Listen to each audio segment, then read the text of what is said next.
All right. Has anyone heard of puppy play? Awesome. So, when I first seen puppy play was actually in that Netflix series, Magic for Humans. And I thought it was fake. I thought it was all fake. I personally think it's still fake. But I actually did a little research, and it's actual community.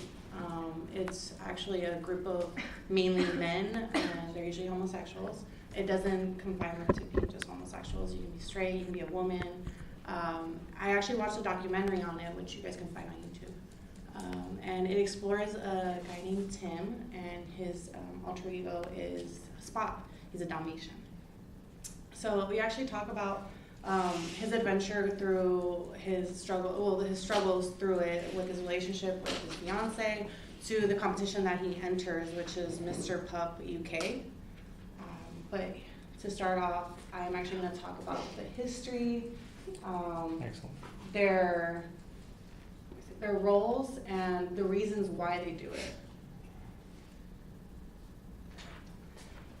Even though it's been known since 1997, their roles and values differ them from other communities. Like I said, started in 1997. I couldn't find too much of it, but it did stem from World War II, when people were in prison of wars camps. They were treated like dogs and tied up and treated like shit. So that's how where BDSM came from, and that's why some of their gear resembles some of the stuff that they actually do in their community. I should just all popped up at once. So as you can see, it does stem from it, but the difference, and I'm quoting someone that had in the article of pups, a slice of pup history, community's history. Although it does kind of, it's not far from slaves. The difference is their activity and their puppy heart. So some of the roles, this kind of brings me into some of the roles that they have. It's pups and their handlers. So as much as there are roles of dominance and submissive, they are actually called pups and handlers. A pup's job is just to have fun, enjoy themselves, be themselves.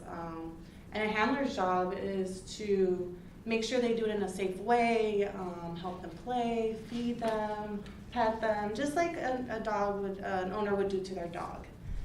They did say that a dog's best friend, a guy's best friend it's a man's best friend, and that's the concept that they're taking, not necessarily in a sexual way. The documentary does explain how a lot of times people do get confused on that it's sexual, and some do involve it with it, but the main concept isn't necessarily a sexual pleasure. Some of the reasons why people do it is somewhat of an escapism. A lot of people after a long day, or people with anxiety, have trouble communicating with people and feeling comfortable. This is a way of kind of masking that, but also feeling free. In an article, What is Puppy Play and Why is it so popular, he interviewed a couple who actually do it, and their relationship is deeper than most because of their activity. Sometimes the roles that they take on make it easier for them to be social in group sessions. And they do have group sessions. And mind you, this is very popular in the UK. So there are about 10,000 participants in the UK alone. And they do have kind of like playpens, play dates, as you can say. And this is actually a real thing. So this concludes my slide.